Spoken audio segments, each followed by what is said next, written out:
कोई परेशानी नहीं हुई? विपिन ने एक मुस्कुराहट के साथ पूछा और फिर आगे कहा, ठीक है।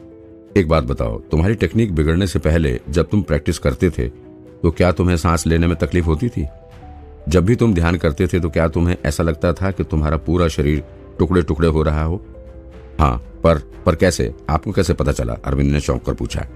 पहले तो अरविंद ने विपिन की बात पर ध्यान नहीं दिया था। उसे लगा था कि अपने आरोप से बचने के लिए वो कोई बहाना बना रहा होगा या फिर टाइम पास करने के लिए बकवास कर रहा होगा। लेकिन जब विपिन ने सांस में तकलीफ होने वाली बात कही तो उसके होश उड़ गए। वो वहीं पर जम गया था और उसे समझ नहीं आया कि विपिन को ये सब कैसे पता था।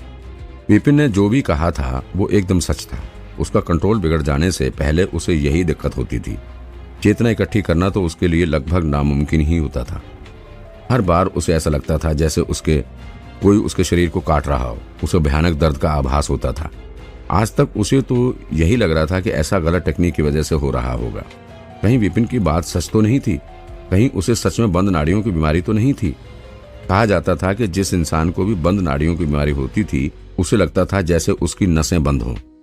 उसे सांस लेने में बड़ी तकलीफ होती थी। अगर कोई जबरदस्ती प्रैक्टिस करने की कोशिश करता था तो उसे इतना दर्द होता था जैसे कोई उसके शरीर के टुकड़े कर रहा हो। ये तकलीफ तो शरीर की ही थी, लेकिन अरविंद ने यह बात आज तक किसी को बताई ही नहीं थी। जब वो विपिन का स्टूडेंट था तब भी उसने ये बात विपिन को नहीं बताई थी। यहाँ तक कि उसके खुद के माता पिता को भी ये बात पता नहीं थी। लेकिन विपिन सर को ये राज कैसे पता चल गया? विपिन की बात सुनकर सभी के रोंगटे खड़े हो गए थे। कहीं जो विपिन ने कहा वो सच तो नहीं था? सभी यही सोच रहे थे। तब गोविंद सर ने गुस्से में कहा, इधर उधर की बातें मत करो। क्या फर्क पड़ता है कि अरविंद को बंद नाड़ियों की बीमारी है या नहीं? उसका इस कंट्रोल खो देने वाले मुद्दे से कोई लेना देना नहीं है। बंद नाड़ियों की बीमारी इंसान को पैदा होने के साथ ही होती थी। अगर किसी को ये बीमारी हो भी तो उसे जिंदगी भर उसके साथ जीना सीखना पड़ता था।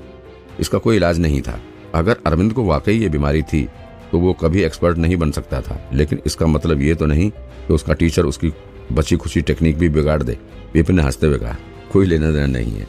अच्छा, फिर मुझे ये बताइए कि इंसान के कंट्रोल खो देने के क्या लक्षण होते हैं? कंट्रोल खो देने के? इंसान की एनर्जी हद से ज्यादा बढ़ जाती है और उसकी चेतना भी बहुत तेजी से बहने लगती है। इंसान भूल जाता है कि उसे क्या करना है और कैसे अपनी एनर्जी को कंट्रोल करना है। वो पागलों जैसी हरकतें करने लग जाता है। इतना बोलते बोलते ही गोविंद सर अचानक से चुप हो गए और कुछ सोचकर उनकी तो आंखें ही बाहर निकल आईं। उन्हें विश्वास नहीं हो रहा था।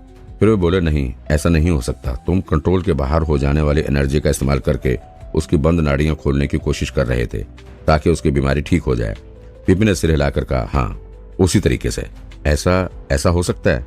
वो अकेले नहीं थे जो इस नतीजे पर पहुंचे हों। अब की बार बाकी लोग भी यही सोच रहे थे। उनकी आंखें भी बड़ी बड़ी हो गई थी। जब कोई कंट्रोल खो देता था तो उसकी एनर्जी पर से भी कंट्रोल चला जाता था। ये सच था कि तब वो इंसान अपनी असली ताकत से ज्यादा शक्तिशाली लगने लगता था। लेकिन अगर वही कंडीशन ज्यादा देर तक रही तो वो इंसान पागल भी हो जाता था और कभी कभी तो अपंग भी हो सकता था। किसी ने भी ऐसा कुछ जानबूझकर कभी नहीं किया था। किसी की हिम्मत ही नहीं हुई। बंद नाड़ियों को पागलपन की एनर्जी से ठीक करने की कोशिश। दोस्त, तुम इंसान ही हो ना? अगर तुमने ऐसा किया भी तो भी इतना भयानक काम करने की हिम्मत आई कहां से तुम्हारे अंदर? ऐसी खोज तो पूरी दुनिया की टेक्निक बदल डालेगी। फिर विपिन ने अरविंद से एक सवाल किया, अब मुझे ये बताओ, उस दिन के बाद तुम्हें फिर कभी ध्यान करते हुए या प्रैक्टिस करते हुए दर्द महसूस हुआ? अरविंद ने हैरानी के साथ जवाब दिया, कमाल है, नहीं, फिर कभी नहीं हुआ। पहले वो जब भी ध्यान लगाता था तो उसे बहुत दर्द महसूस होता था, लेकिन उस दिन के बाद उसे कभी दर्द महसूस नहीं हुआ। उसे लगा था कि शायद वो सब गलत टेक्निक की वजह से हो रहा होगा और अब शर्मा सर की वजह से वो दिक्कत ठीक हो गई होगी। कहीं विपिन सर की बात सच तो नहीं थी? अब भी अरविंद को शक करते देख विपिन ने दुखी होकर सिर हिलाया और बोला, जब कोई इंसान का अपनी एनर्जी पर से कंट्रोल चला जाता है तो उसकी एनर्जी बेकाबू हो जाती है। इसीलिए ही वो इंसान अपने असली लेवल से ज्यादा शक्तिशाली लगता है। बंद नाड़ियों को पूरी तरह से ठीक करना नामुमकिन है, लेकिन उस कंडीशन को थोड़ा कम जरूर किया जा सकता है। अगर किसी इंसान की एनर्जी तेजी से नाड़ियों में बहे तो उस दिन भी मैं यही कर रहा था। मैं तुम्हारी एनर्जी बेकाबू करके तुम्हारी इसी बीमारी को ठीक करने की कोशिश कर रहा था। मैंने आगे के लिए भी कुछ चीजें सोच रखी थी ताकि उस दिन के बाद तुम्हारा डैमेज भी ठीक हो जाए और तुम्हारा लेवल भी बढ़ जाए, ताकि तुम भी अपना लेवल बाकी स्टूडेंट्स की तरह आसानी से बढ़ा सको। लेकिन तुम तो बिना मुझे कुछ कहे वहां से चले गए और फिर मुझसे नफरत करने लगे। इतना बोलकर विपिन ने ऐसा जताया जैसे वो कितना अकेला पड़ गया हो।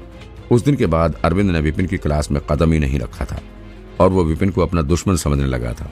उसने विपिन की इस हरकत के बारे में पूरे स्कूल में बता दिया था और सभी लोग विपिन को एक बेकार टीचर के रूप में देखने लगे थे।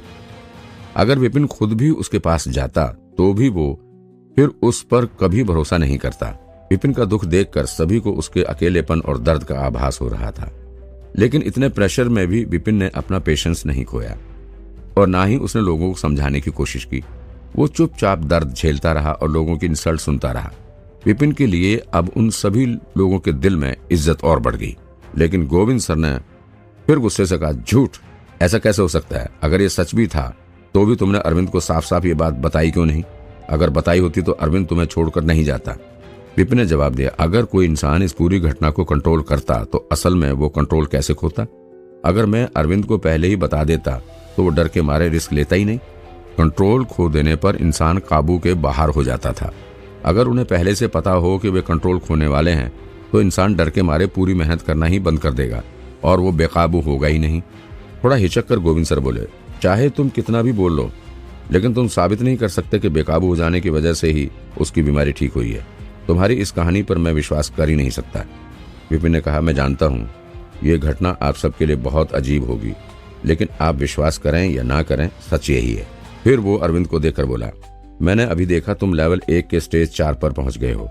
थोड़ा और टाइम लगेगा तुम्हें अकेले लेवल तक पहुंचने में। अगर तुम नॉर्मली प्रैक्टिस करोगे तो तुम्हें अगले लेवल तक पहुंचने में कितना टाइम लगेगा? 6 महीने। शर्मा सर ने मुझसे कहा था कि अगर मैंने इसी तरह मेहनत की तो अगले 6 महीने में ही मैं लेवल 2 पर पहुंच जाऊंगा। अरविंद को विपिन पर पूरी तरह से भरोसा नहीं हुआ था, लेकिन अब उसके मन में विपिन के लिए नफरत तो नहीं बची थी। वो अब विपिन से ठीक तरह से बात कर रहा था। माधव सर और मुखिया अनिकेत ने भी सिर हिला दिया। उन्हें भी यही लगता था कि अरविंद को 6 महीने ही लगेंगे अगले लेवल तक पहुंचने में। उन्होंने भी अरविंद का रूटीन देखा था और वे बता सकते थे कि शर्मा सर का अंदाजा सही था। अरविंद का टैलेंट साधारण था और वो 6 महीने में ही लेवल 2 तक जा सकता था। विपिन ने कहा, आधा साल, उसकी कोई जरूरत नहीं है। मैं तुम्हें 1 घंटे में ही अगले लेवल 2 पर पहुंचा सकता हूँ। 1 घंटे में? ऐसा कैसे हो सकता है? यही कह पाना मुश्किल है कि अरविंद 6 महीने में भी लेवल 2 पर जाएगा या नहीं, और तुम कह रहे हो कि तुम 1 घंटे में उसे लेवल 2 पर ले जा सकते हो। ये तो विपिन की बात सुनकर सभी हंसने लगे। किसी को भी उसकी बात पर यकीन नहीं हो रहा था। अगले लेवल की प्रैक्टिस कोई खाने पीने जैसा काम नहीं था जो एक ही बार में पूरा हो जाए। इंसान को धीरे धीरे टाइम लगाना पड़ता था और एक लंबे टाइम के बाद ही अगले लेवल तक जाया जा सकता था। और यहाँ बात अरविंद की हो रही थी, जो लेवल 1 के स्टेज 4 पर पहुंचने के बाद भी अपनी एनर्जी को कंट्रोल करना नहीं सीख पाया था। उसके लिए चेतना इकट्ठी करना किसी सपने से कम नहीं था। चेतना इकट्ठी करना एक मुश्किल काम था, उसे धीरे धीरे ही किया जा सकता था। अरविंद की तो नाड़ियां भी बंद थी, तो फिर उसके लिए इतनी तेजी से चेतना इकट्ठी करना नामुमकिन था। बिना टाइम लगाए वो सफल हो ही नहीं सकता था, और विपिन कह रहा था कि वो 1 घंटे में ही सफल हो जाएगा। ये अगर तुम्हें शेखें बघारनी ही थी, ऐसा कुछ तो ना कहते जो नामुमकिन हो। अपने दिमाग को सपनों की दुनिया से जमीन पर ले आओ। सभी का रिएक्शन देखकर विपिन ने भी मुस्कुराते हुए कहा, क्यों, आप सबको मेरी बात पर भरोसा नहीं हो रहा है? अरविंद भी हिचकिचाया। मैं उसे लगता था कि विपिन सर ने जो बीमारी वाली बात कही थी वो भले ही सच हो, लेकिन 1 घंटे में उसे अगले लेवल 2 तक पहुंचा देना ये उसके लिए किसी सपने से कम नहीं था। अगर वो सच में एक आधे घंटे में अगले लेवल पर पहुंच गया तो वो भी मान जाएगा कि विपिन सर एक बेहतरीन टीचर थे, शायद शर्मा सर से भी अच्छे। इसका मतलब ये होगा कि उनका ख्याल कि बेकाबू एनर्जी से बंद नाड़ियां खोलने की कोशिश करने वाला ख्याल भी सही था, और ऐसा करने में वे सफल भी हो गए थे।